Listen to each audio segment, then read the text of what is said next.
بسم اللہ الرحمن الرحیم والصلاة والسلام علی رسولہ الکریم وعلی آلہ وصحبہ اجمعین، اما بعد۔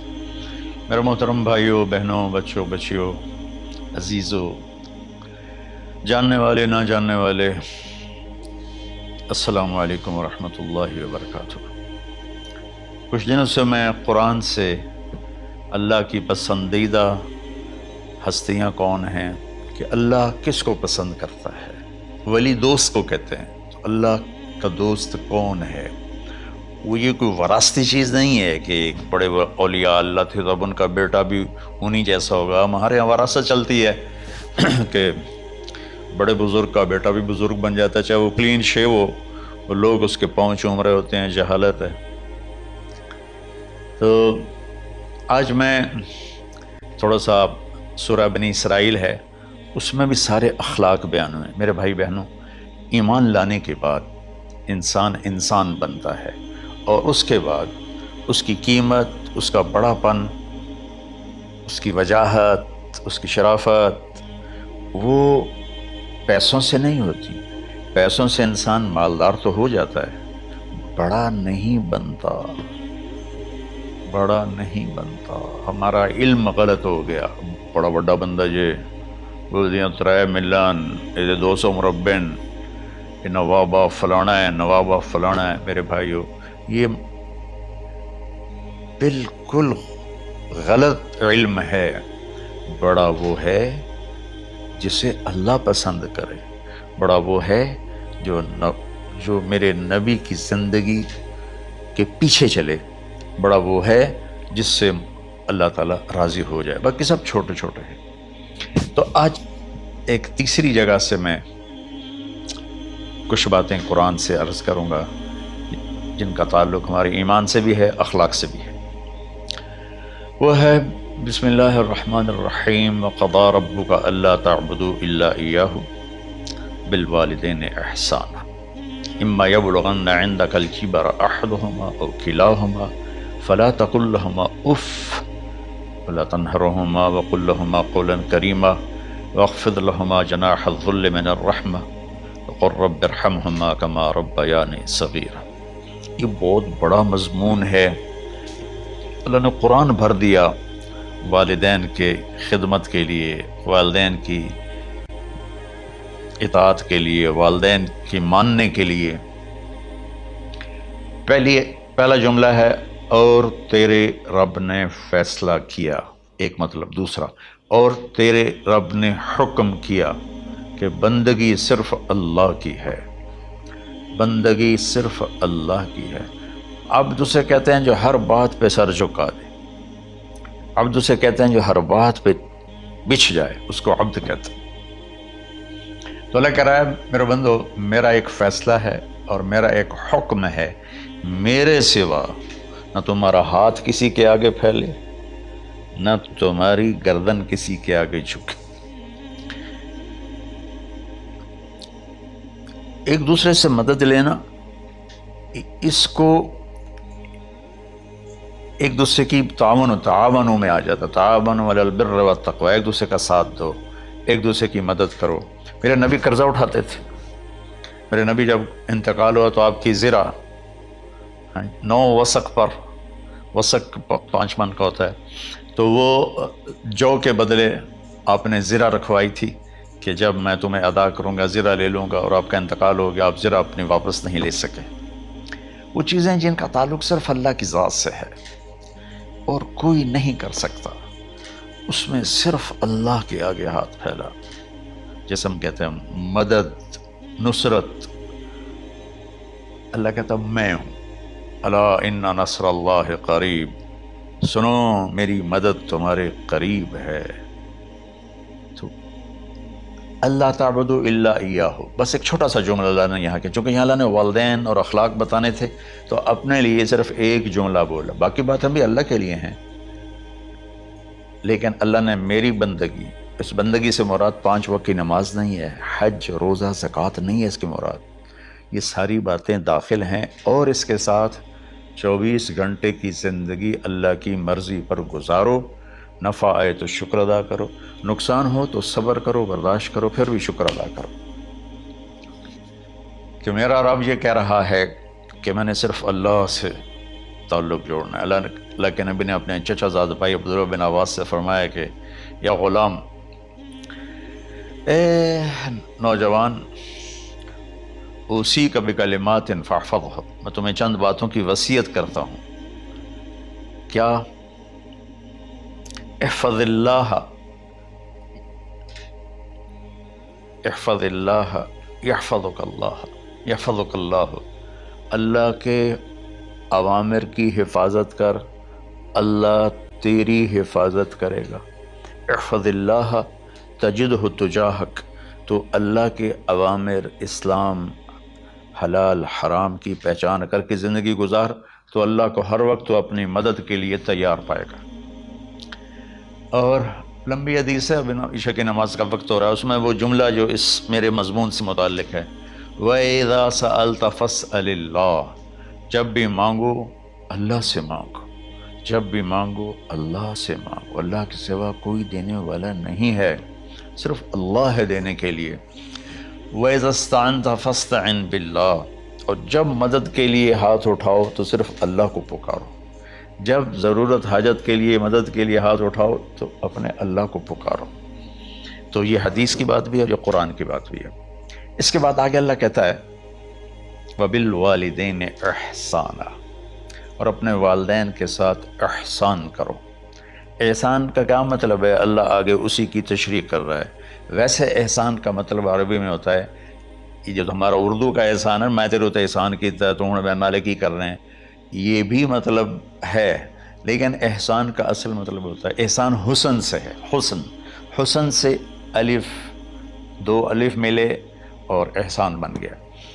احسان کا مطلب ہوتا ہے کسی بھی کام کو جو دنیا کا ہے، دین کا ہے، اس سے انتہائی خوبصورت طریقے سے کرنا۔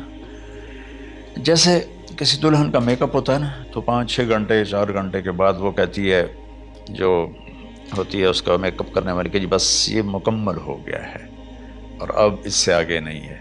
تو آخری انتہا، اچھائی کی آخری انتہا پر پہنچ کے کام کرنے کو احسان کہتے ہیں۔ تو میرا اللہ کہہ رہا ہے میرے بندو، اپنے والدین کے ساتھ وہ کرو کہ جو بھلائی کی، خدمت کی، ماننے کی آخری حد ہے۔ سبحان اللہ۔ وبالوالدین احسان، بالوالدین پہلے ہے، احسان بعد میں ہے۔ اللہ تعالیٰ نے باقی سب کو پیچھے کر کے فرمایا کہ دیکھو، خاص طور پہ ماں باپ کے ساتھ وہ رویہ کرو کہ ان کے دل سے دعائیں نکلیں۔ چند دن پہلے ایک والد یوں ہاتھ اٹھا کے کہہ رہا تھا اپنے بیٹے، اکلوتا بیٹا، میں منگنا اللہ کو لو، اللہ تینوں چاہ لگے۔ باپ بیٹے کے لیے یہ دعا مانگ رہا تھا، اور بیٹا اکیلا ہے، یہ بددعا باپ کر رہا تھا۔ تو بھائیو، ایسی اولاد نہ بنو جس ماں نے پیٹ میں 9 مہینے اٹھایا، پھر جننے کی تکلیف برداشت کی۔ ایک شخص آیا حضرت عبید بن عمیر کے پاس کہ حضرت، میں نے ماں کو اپنے کندھے پہ بٹھا کے پیدل حج کرایا ہے، مینا لے گیا، عرفات لے گیا، مزدلفہ، پھر مینا، پھر مکہ، تو کیا میں نے ماں کا حق ادا کر دیا؟ میں نے فرمایا ولا طلقۃ واحدہ، بیٹا ابھی ایک طلقہ کا حق بھی ادا نہیں ہو۔ طلقہ کسے کہتے ہیں؟ جب بچہ پیدا ہونے کا وقت آتا ہے تو ماں کو دردوں کی لہریں اٹھتی ہیں، وہ اتنی خوفناک ہوتی ہیں کہ ماں چیخ چیخ کے رہ جاتی ہے، اور بعض اوقات ڈیلیوری لیٹ ہو جاتی ہے تو وہ تڑپتی ہے، روتی ہے۔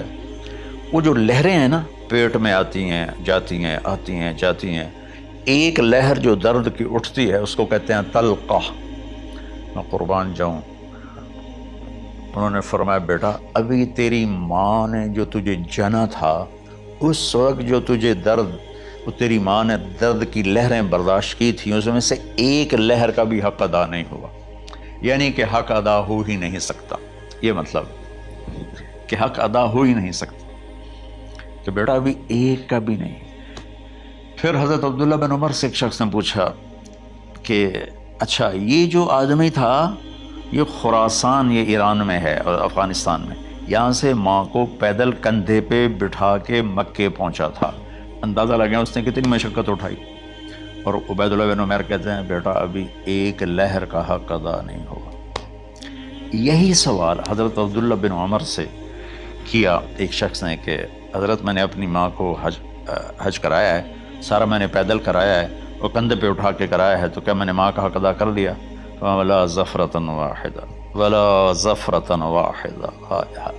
کہ بیٹا تیری ماں نے تجھے پالتے ہوئے جو تھک تھک کے لمبے لمبے سانس لیے، ہوکے بھرے، ابھی ایک ہوکے کا حق بھی ادا نہیں ہوا، یعنی حق ادا ہو ہی نہیں سکتا.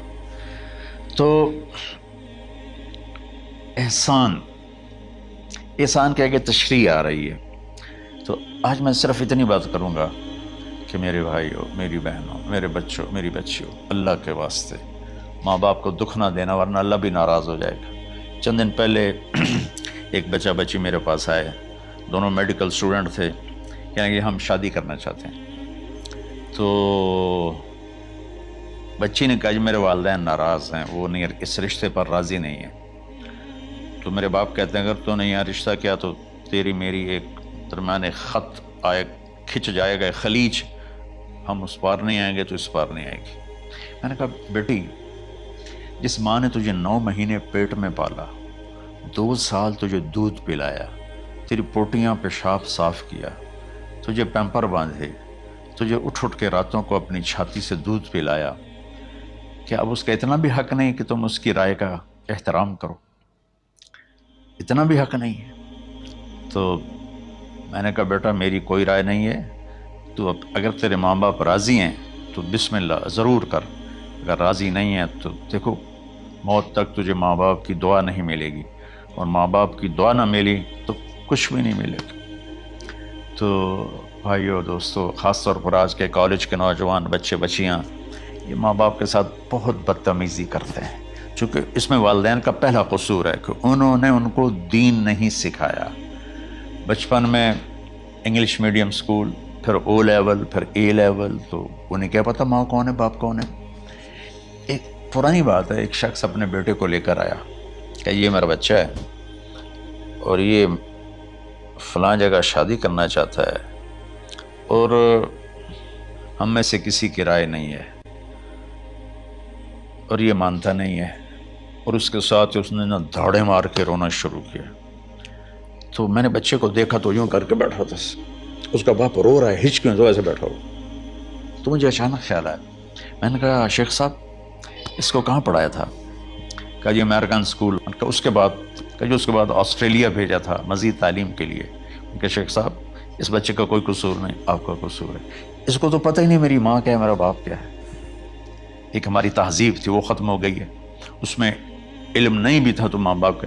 میں نے اپنی آنکھوں سے دیکھا، میں نے اپنے دادا کو دیکھا لیکن وہ یاد نہیں، لیکن جو میرے دادا کے چھوٹے بھائی تھے ان کو میں سنبھلتا ہوں، ان کو میں نے دیکھا ہے. 3ری 4تھی جماعت تک میں تھا، 61 ان کا انتقال ہوا، میری 9 سال عمر تھی. تو 8 سال ان کے بیٹے جوان تھے، اور ڈیرے میں جب وہ بیٹھتے تھے تو ان کے بچے ان کے سامنے نہیں بیٹھتے تھے، ان کی پیٹھ کے پیچھے بیٹھتے تھے. اتنا ادب، حالانکہ چاروں کے چاروں دین نہیں جانتے تھے، تہذیب تھی، ثقافت تھی، جو آج کی تہذیب نے ہم سے سب کچھ چھین لیا. اب بھی آپ جاؤ بیٹا تھر پارکر میں گیا ہوں 2-3 دفعہ، اور وہاں مسلمان نہیں ہندو عورتیں جب گاڑی گزرتی ہے تو گھونگھٹ کو نیچے کر لیتی ہیں، اپنے چہرے کو فوراً چھپا لیتی ہیں. تو خیر بہرحال میں نے کہا شیخ صاحب اس بچے کا قصور نہیں، آپ کا قصور ہے. تو میرے بچوں اپنے ماں باپ کو خوش کرو، راضی کرو. ان کا راضی ہونا اللہ کی رضا ہے. میں اس کی تفصیل انشاءاللہ آگے بتاؤں گا. آج میں صرف اتنا ہی میں نے تمہید باندھی ہے کہ ماں باپ کا کیا مقام ہے، ان کی کیا عزت ہے. ایک شخص آیا، یا رسول اللہ میرا باپ میرے پوچھے بغیر میرا مال خرچ کر لیتا ہے. آپ نے کہا بلاؤ. چونکہ بچے کا ذاتی مال اگر ہو تو شرع کے لحاظ سے باپ پوچھ کے استعمال کرے، بغیر پوچھے استعمال نہ کرے.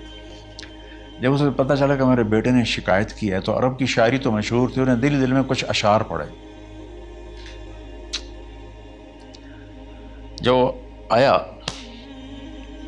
تو جبریل پہلے آ گئے، یا رسول اللہ، اللہ تعالیٰ کہہ رہے ہیں آپ اس سے پوچھیں وہ شعر بتاؤ جو تیرے کانوں نے تو نہیں سنے، تیرے دل میں آئے تھے اور اللہ نے سن لیے.